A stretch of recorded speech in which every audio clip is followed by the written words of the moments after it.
Good evening, everyone. Welcome. It's Tuesday, June 14th. This is the Public Services Committee meeting.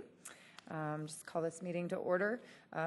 First item is review and approval of minutes dated March 8th, 2016. Is there a motion and a second? So moved. Second. All those in favor say aye. Aye. All right. We will move into our agenda. Thank you. Our one and only item up is Secondary Access Road by Mike Cooper. Welcome, Mike. You have a new committee. Thank you. I am Mike Cooper with City Planning and Building Services, and joining me today, Chad Heavey, Dean Lanier, Heath Hofteaser, and Diane Best.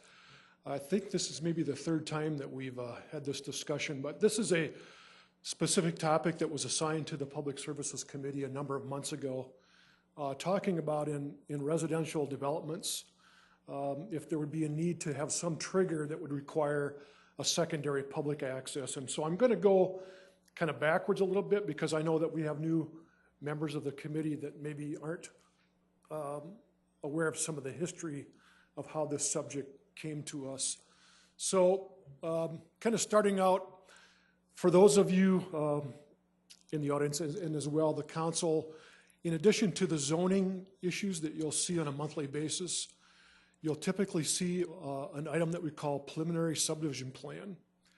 And that's based on our city subdivision ordinance, which is in addition to the zoning ordinance. The subdivision plan is an ordinance that's adopted by the city council that outlines standards and requirements for development areas. It has a number of requirements. The preliminary plans are reviewed by city staff, and then they're required to go to the Planning Commission for a recommendation, and then they go to the city council for final consideration. So I pulled out just one section of the preliminary subdivision plan section where it talks about circulation plan, because we're focusing today on streets and roads within these developments. Typically, at every section line, we have an arterial street, and then we also provide for every quarter mile approximately what we call a collector street, and that's designed to handle the traffic flow from the development out onto the arterial street. And of course, then we have the residential streets or the local streets. The city typically funds the arterial streets through our sales tax and platting fees. The developers are responsible for collectors and local streets.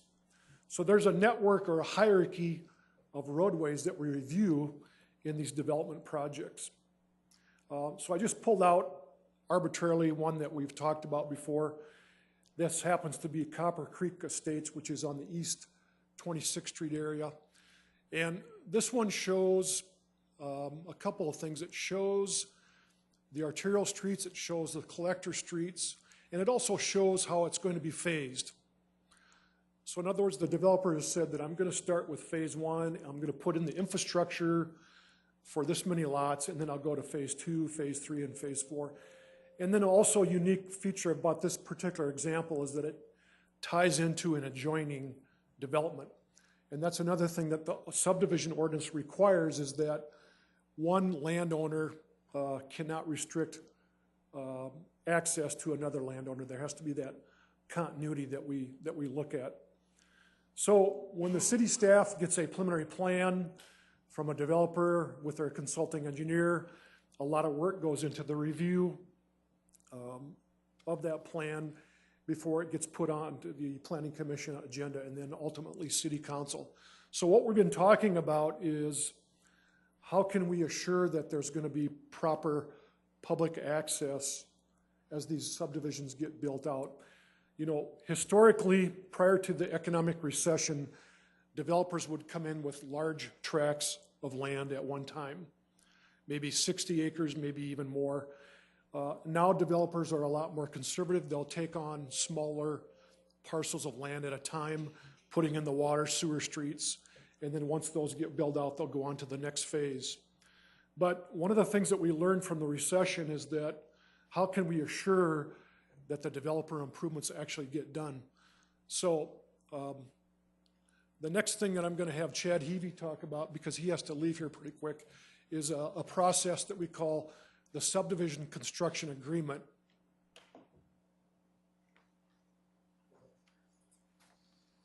Thank you, Chad Heavey with engineering. Prior to 2013, we entered into agreements with developers when they were going to put in this infrastructure, this public infrastructure, the water lines, the sewer lines, the streets, and then turn it over to the city, and the city will maintain it into the future. So before that, we had an assurance agreement, and we needed a better process. And so in 2013, we instituted this new subdivision construction agreement. And the key with this is that when land is, or right-of-way is dedicated as public right-of-way, is when the risk is realized by the city, because now there's right-of-way there, and most of the issues we ran into was with the top lift of asphalt. They'd put in all the utilities, the bottom lift of asphalt, the curb and gutter. Once they had the bottom lift in, then people could get occupancy, live on those streets. It was that top lift of asphalt is where we ran into issues. So now what happens, any private construction work that goes on where you're going to be doing work that'll become in the future city property or city utilities, we enter into a subdivision construction agreement. It spells out everything, how they're going to do it, when they're going to do it, whether they have to put a financial security in place or not. They have to put a financial security in place for whatever work is not completed at the time of platting that right-of-way. So I go in on my private property, I put in water, sewer, curb and gutter, and the bottom lift of asphalt. Now is when I come in and plat lots, I plat the right-of-way. The only thing that's not done is that top lift of asphalt. So that at that point, that's what I would provide that financial security on, is that top lift of asphalt. And then they also have to provide a financial security of 10% of the total improvements for the warranty work. And so this agreement, it went from a 2 or 3 page agreement to about 14 or 15 pages. It's really the document, the agreement between the city and the developer on what they're going to do and how they're going to complete those public improvements. And really, it mitigates the risk that we faced under the old agreement. So we've been using these now. This is the 3rd year, and they seem to work very well. So now I'll turn it over to Mike. Thank you, Chad. I know Chad needs to leave shortly. Does anybody want to ask Chad any questions about that, or? Yeah. And I'm just showing you the cover page, but if you would like the complete document, we can certainly forward that to you. One Go ahead. quick question. That financial security that you talk about, where does that go in like an escrow account type thing? There's 3 ways you can do it. One would be an escrow account. The other would be a irrevocable letter of credit that we would get from a bank that says, you know, there's a letter of credit for $500,000 and it's there. The other would be they could get some type of a surety bond that they would pay a percentage, and those 3 mechanisms are there so that if they cannot financially fulfill their commitment, there's dollars there for the city to go after, obtain those dollars, and to see that work is complete. Okay. Thank you. Any other questions for Chad? Counselor Chad, Staley? how much area actually was abandoned or not finished? It sounds like this was a big issue. Well, when we before the recession, I'll call it the recession, we never had an issue. Everything was just rolling along and things got done. But then when things slowed down, then we stopped and took an inventory of all the subdivisions. And I want to say we probably had 30 at that time, 30 different phases of different subdivisions that were not in compliance with their assurance agreement. And so we just started meeting individually with all of the different responsible parties, and we would say to them, prior to us approving your next phase, you need to fulfill this assurance agreement. Now, unfortunately, I believe there was 3 subdivisions that we took legal action against, and I'll say we won judgments against them, although there was, at the end of the day, there was nothing to get. So we did have to go into 3 subdivisions, I believe, and put down the top lift of asphalt. And is this going to tie into those service roads that where they have to have, I mean, as far as emergency access, or is that a different topic? This is kind of different, but Mike kind of gave you the history on, or the step of a preliminary plan and the plans, and now this is what says, okay, this is how we're going to make sure they build what they've said they're going to build. And so it's kind of, we're going step by step here, so. I'm sorry. Counselor Starr? Thank you. See, I can't even say it this afternoon, the irrevocable letter of credit. If I'm filing bankruptcy as a contractor, say, even though I have a irrevocable, see, I can't even do it. Let's just say letter of credit. Letter of credit. Is the bank still going to, that's not as secure as a surety bond, or, you know what I guess the credit part of it as well. I think when you go that direction, I mean, is that as reliable of a funding source to, I mean, I get the name tells us that it's not revocable, but at the same time, if you, somehow the assets are in place, you know what you're looking at me like I'm, sorry, Dan. Yeah, please, if you don't mind. Diane Yeah. answered that. What the city did is it Can you hired, just state your name? This is Diane Best. Hi, Diane Best. What the city did is it actually hired an attorney who's very experienced in commercial transactions to go ahead and draft the forms, and so we do not accept just any form from a bank. It's the form that we believe that provided us with the most security. But the letters of credit that are required is the bank's promise to pay. So they would. So it's technically the bank is on the line for the It would be. the funding as much as it is the borrower at that point once they're perfect. That's just understanding the process. Okay, thanks. And just to elaborate a little bit, that, it's the same thing with that, if they put the money in the escrow account, Right. our name is on that account as well, and so that money can't be released until we sign off. So we feel the city's pretty well protected when it comes to the private subdivisions. Perfect. Thank you.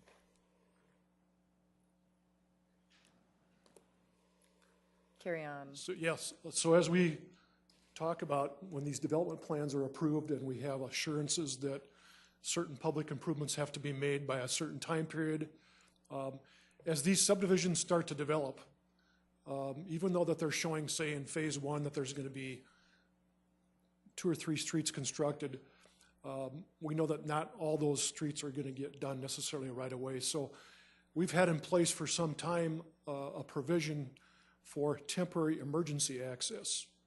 And we're going to get to the temporary secondary public access at the end. But the next item that we would just want to brief you on is in what kind of situations that we would have an emergency access requirement. And so Dean Lanier is the one that oversees this, and we want to have him brief you on what the requirements are for emergency access. Welcome. Welcome. Afternoon, Council. Dean Lanier, Fire Marshal with Sioux Falls Fire Rescue.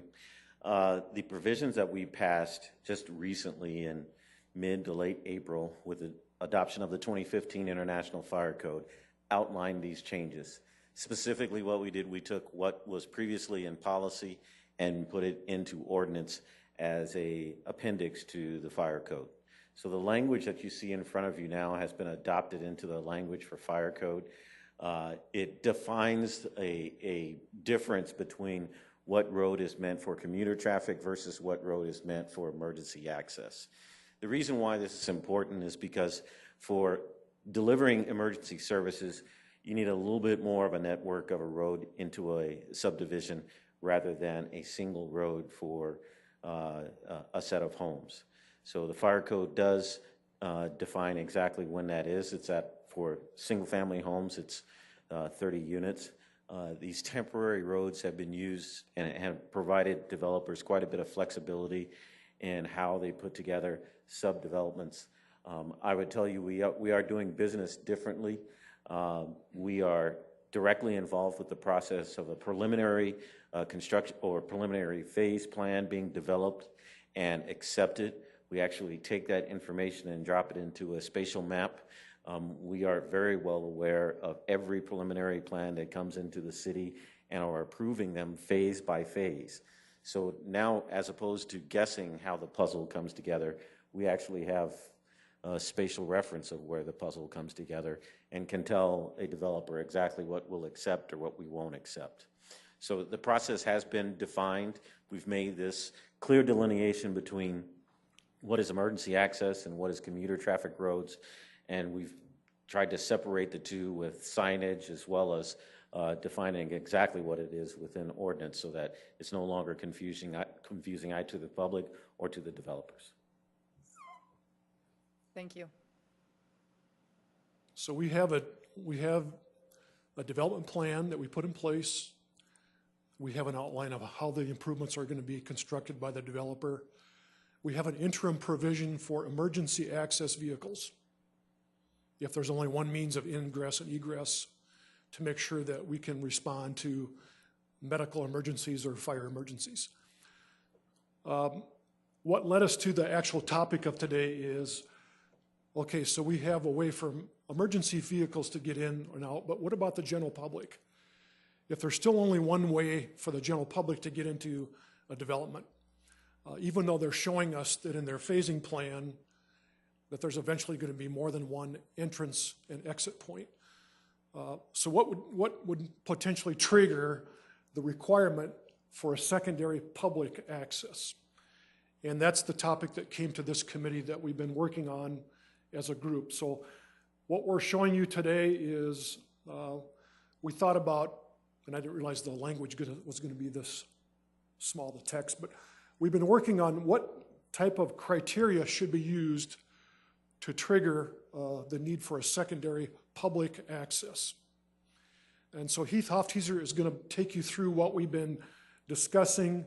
We've had a couple meetings with the Infrastructure Review Advisory Board, but we wanted to kind of come to you today as the Public Services Committee with what we believe is kind of our final idea, final recommendation, and then we'll talk about how this could be implemented. So Heath, if you can help walk us through what kind of criteria did we come up with as kind of a standard to say what would trigger a secondary public access?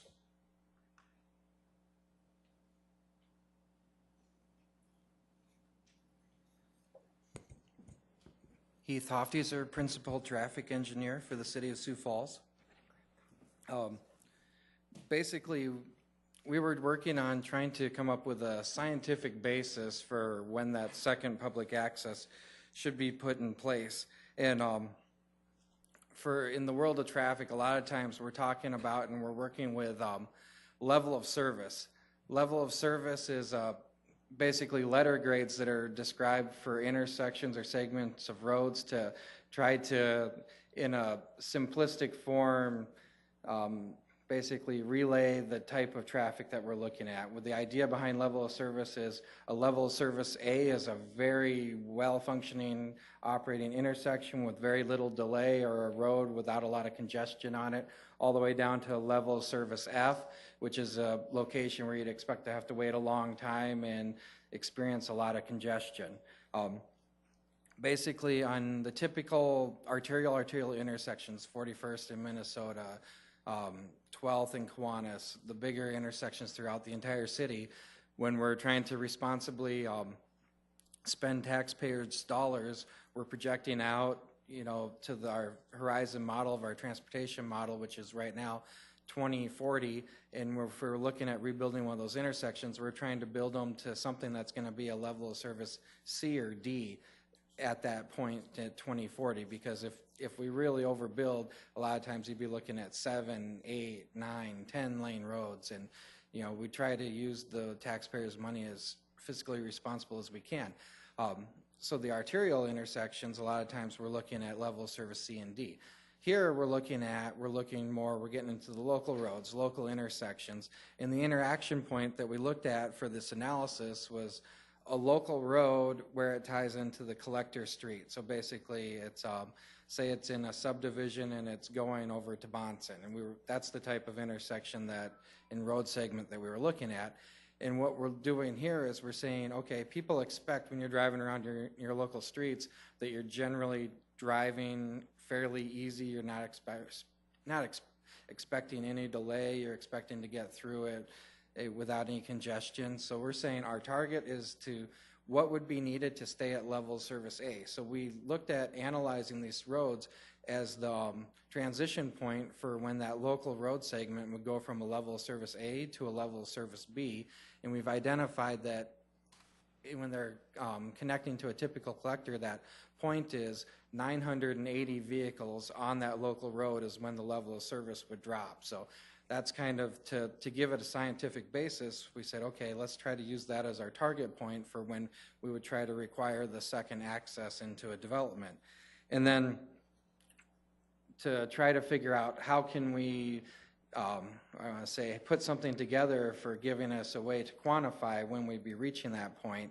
We went to the Institute of Transportation Engineers Trip Generation Manual, the 9th edition, which was published in 2012. And for a single-family house, they have a value of, it's 9.52 trips per single-family unit. So basically, what that's saying is every single-family house, you know, if it's my house or your house or someone's house, that on a typical day, there's 9.5 trips that happen from that point. So it's one person going to work and coming back would be 2 trips, and then if you went out to eat and came back, that would be 4. And then if you had a spouse that also had to go eat and come back, and maybe a kid that had to go to high school or something like that.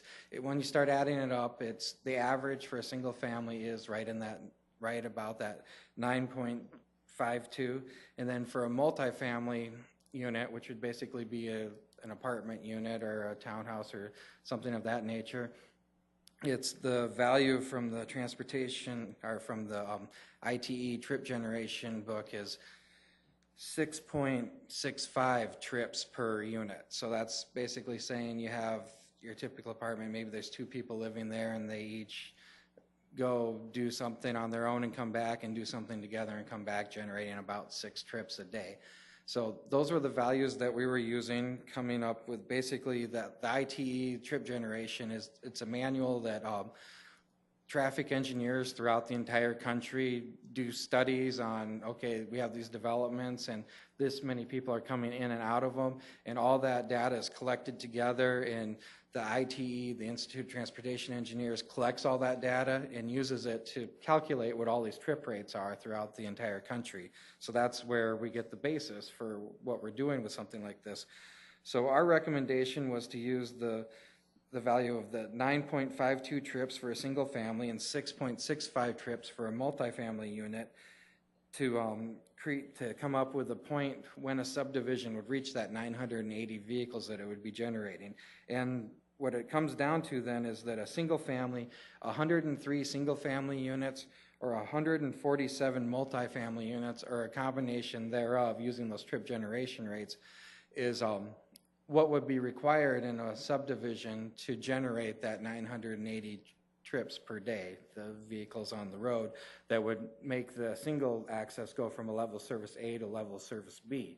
So basically we were trying to wrap our heads around this concept that we're talking about and coming up with basically a scientific basis for coming up with a point of saying, okay, this is a reasonable point for saying we should start trying to make sure there's that second access in place. And that's basically what we've put together. And if you read through it, there's also a few things in there, on I think it's part B, that the planning director and city engineer has the ability to waive it in certain situations and whatnot. But I mean, I think that we've put together a fairly good scientific basis for what we're looking at here to try to come up with a point where it makes sense.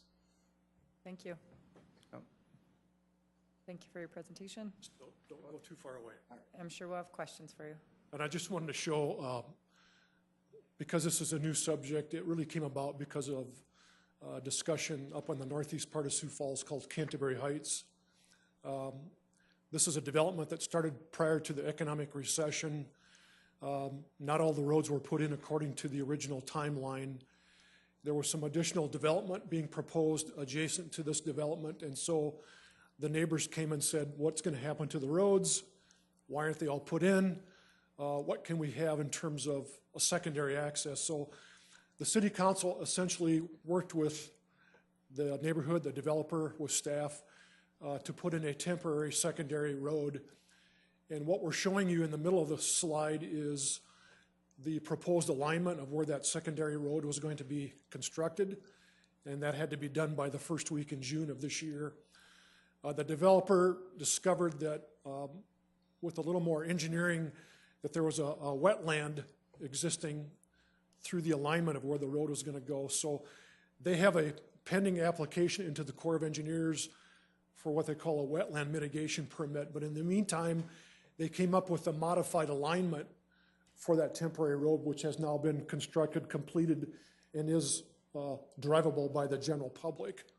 And the developer is required to maintain that, including dust proofing, until a permanent secondary access road is constructed. So that's an example of what kind of led us to coming up with this criteria for, again, a secondary public access road.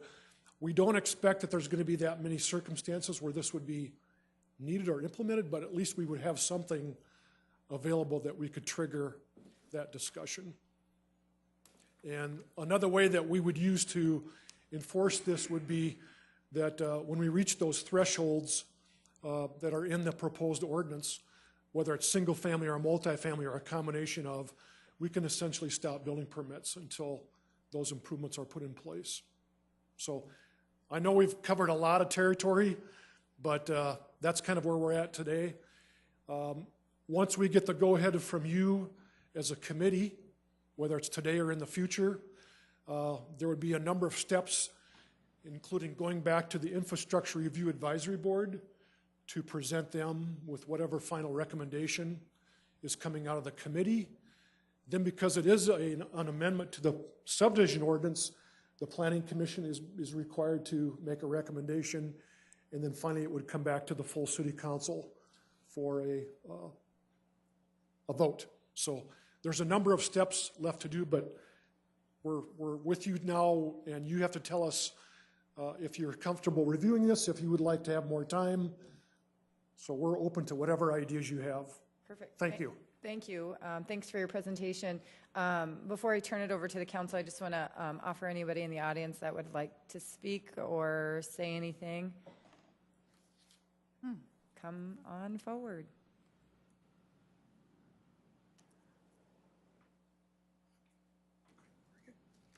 Mr. Anowski, can you state your name for the record, please? Good evening, or good afternoon. Todd Anowski, Government Affairs Director with Home Builders Association. Don't really have a lot of comments at this point. Just want to let the Public Services Committee know that we are interested in this particular item. Again, as Director Cooper said, maybe don't anticipate a lot of developments maybe fitting into this category for enforcement, but that might beg the question, is this even necessary in the first place? Again, we have the situation in Canterbury Heights that was presented, and again, the city has made some changes and has a new subdivision agreement out there. I guess our questions might be, would this new policy impact housing affordability? Maybe it might, maybe it won't. We don't know. We'd like to have additional time maybe to review this, again, depending on what your comments might be. And again, we're going to continue to watch this, but again, just wanted to share those introductory comments with you. We've been at IRAB and have offered some suggestions on the current language that Mike provided to you. So again, just wanted to share those comments with you. Thank you. Thank you for your comments, and stick around. We might have questions for you as well. I'll open it up to anybody else in the audience that'd like to speak. If not, we'll turn it over to council for questions, comments, suggestions, any of those. Councilor Staley. Yes, for Mr. Cooper. And this kind of ties in with Todd here, but what kind of feedback are you getting from the developers, and/or have they been involved with the conversation in creating this ordinance? The developers that attend the Infrastructure Review Advisory Board have been briefed on this a couple of times at their meetings. And I think the initial response is, do we really need this? Is this something that's really a problem?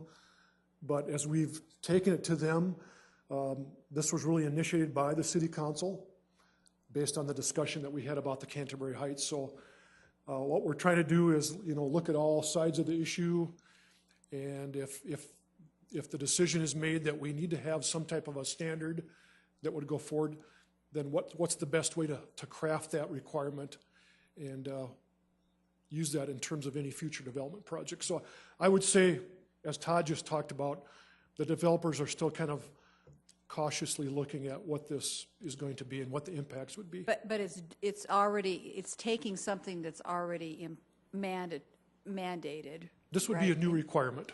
But as far as having those extra roads coming in, that having 2 exits in and out of a development, that's something you have to do anyway, Yeah, right? you have to have 2 access points. The change that this would trigger is the timing of putting those in based on the amount of development. Any other comments, questions, anyone? Counselor Starr? Thank you. I think this really is a safety issue as much as it is. I mean, it started in the process that it wasn't clear for the developers, of my understanding.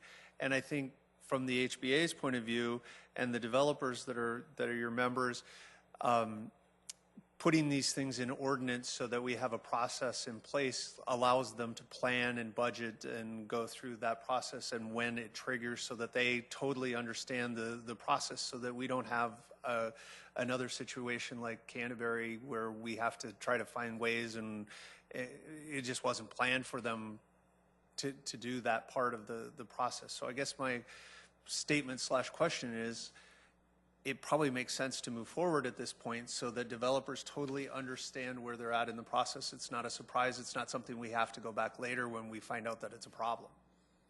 Would that be a fair assessment? Right. If there was an additional standard in place that Heath went through with you, and I'm a developer and I'm saying, okay, I know that if I reach this many housing units, then I'm going to have to put in some type of a secondary access. So I need to design my plan or phase my plan accordingly so I know that ahead of time. Right. So again, Madam Chair, if it's okay if I... Yep, go ahead. Just, for me, it makes sense because of the safety aspect. We're not going to put requirements on later, or we're not going to have to try to come back as a city and feel like we're heavy-handed. It makes it, in this process, we state that very clearly for that developer to plan and budget and move forward. So. And then also we heard from, obviously, the residents that said, okay, how do we know when these additional roads are going to get completed? And I think for people that move into the developments, everybody's going to have construction vehicles. We can't avoid that. I know that came up as, well, why can't we put another road for all the construction vehicles to use? Well, that's not really practical in all cases, but people that invest in homes and invest in developments, at least it gives them some sense of, again, more of a assurance that something's going to get done within a certain amount of time, or what would trigger that to get done.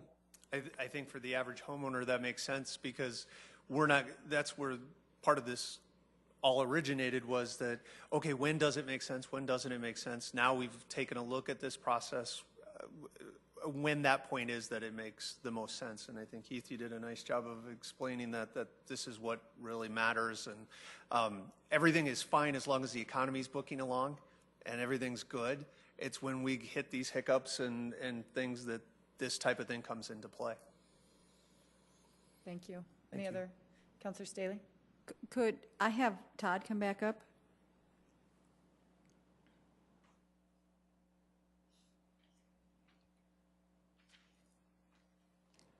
Would you just tell us, and if you can, what would be some of the arguments that your Home Builders Association would have against this?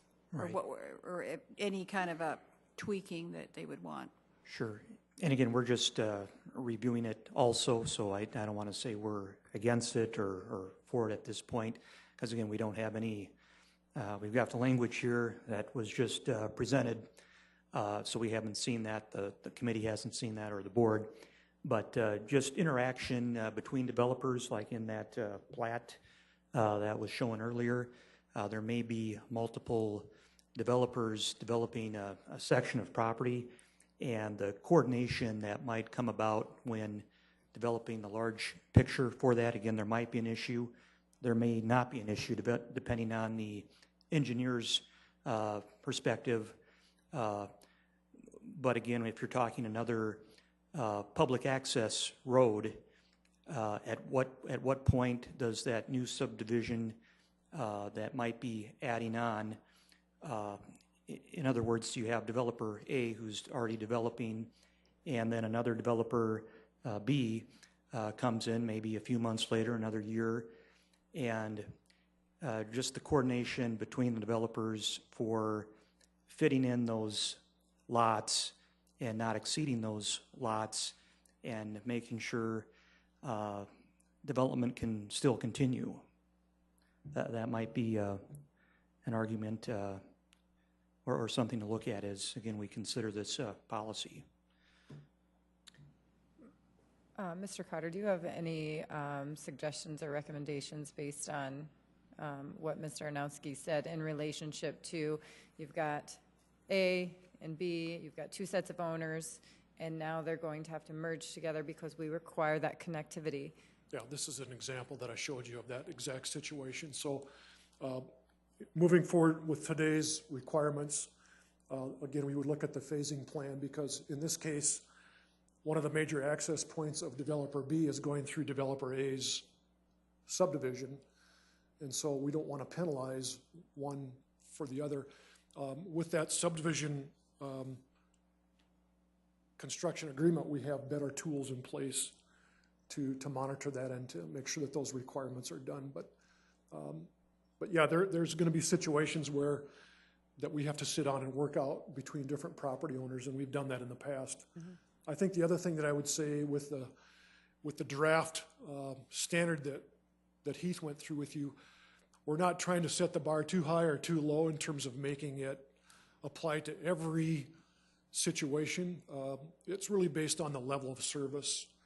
And it's hard for the public to maybe understand what that looks like in the real world, but most residential streets are designed to carry quite a bit of traffic.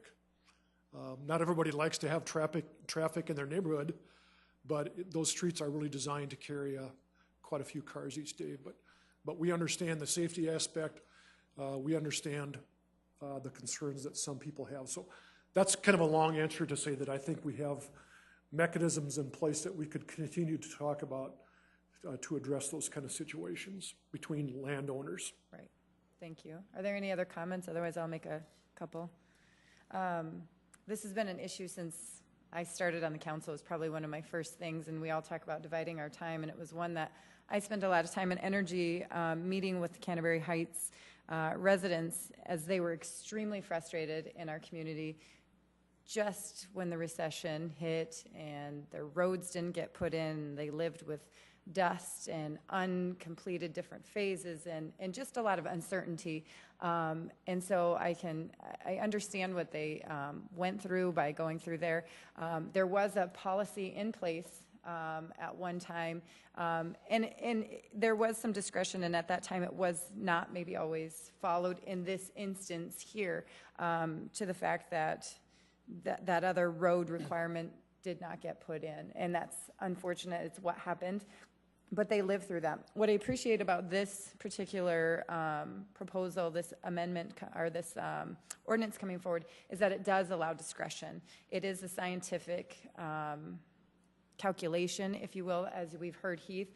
When I started and we started talking about doing this ordinance, we kind of went around the room and thought, I don't know, what do you think, 100? Well, do you think 50? What do you think? Let's talk about it and see the impact. And so having Heath bring these numbers based on real raw data is fantastic. It gives us that guideline that there is a method to why it's required. So I appreciate that. I also appreciate the B with the discretion, the B bullet here. The City Director of Planning and Building Services and City Engineer are hereby authorized and directed to interpret, enforce, and grant waivers from the street access requirements. Such as waivers may be granted only when compliance is unnecessary and impractical, and a waiver would not adversely impair public access.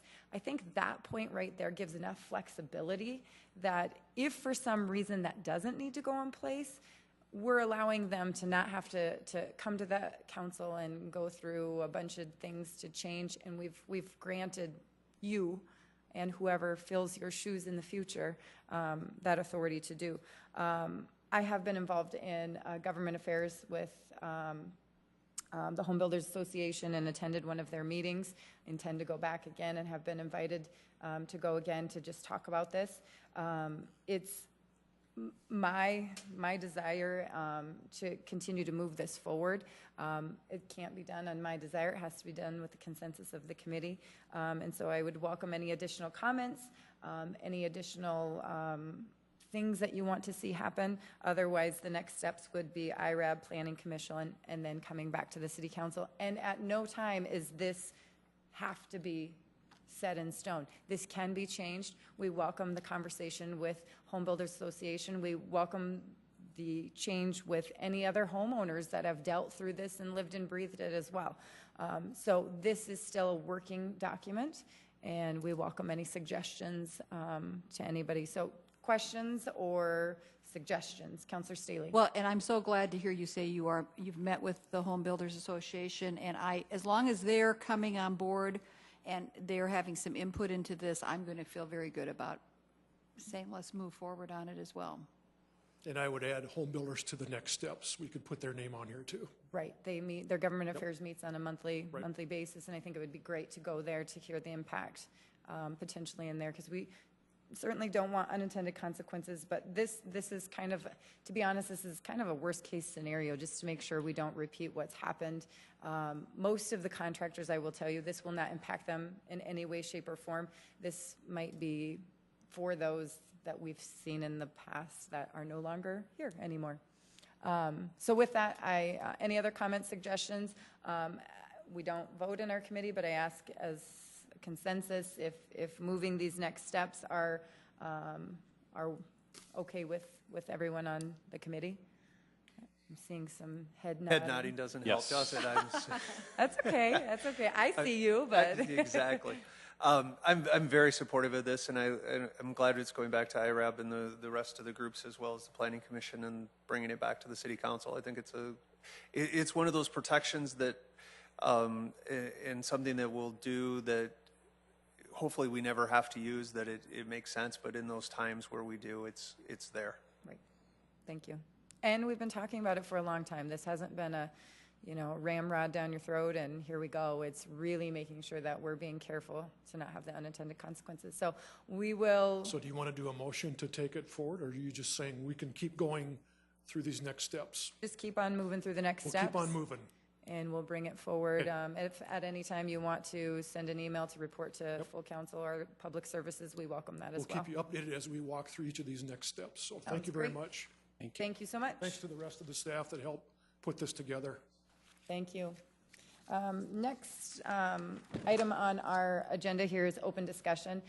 We are a new committee, and we've seen a lot of change in our city council recently. So this is a time for you to bring up any items, any suggestions.